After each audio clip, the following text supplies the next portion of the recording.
The truth of the matter is your students have been cheating forever. You know, Absolutely.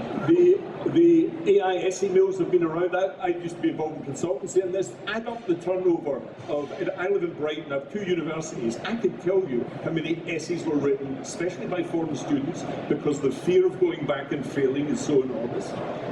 They've been cheating the hell out of your system for years, and academics don't want to go down the route of admitting that they know because it's dangerous for them.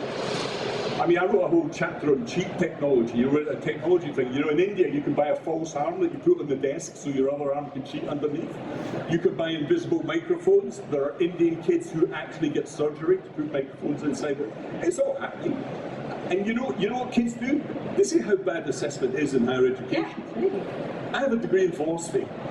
I memorised the essays for my finals, like every other person who sat a humanities degree in the history of higher education. You don't go in and, first of all, who writes critically, starting top left, going bottom right in a pen? Have you ever written anything in your life? You don't change the structure of the sentences? I mean, I remember my kids getting a pencil to do essays in the final exam. They were looked at as if it was an Egyptian artifact. They don't use pencils.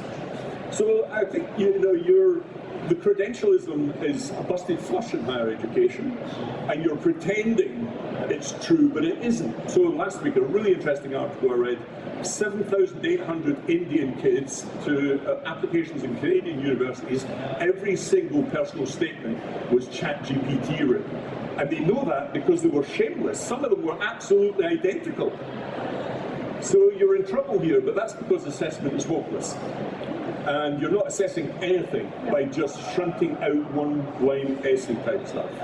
You're just not assessing at all. I've run big companies, had hundreds of graduates. I hardly ever get them to write anything because they ain't going to be writing essays when they come and work for me. And I think what we've done is higher education, really, starting with the printing press, is so text-soaked, it's so reliant on text, it misses everything else.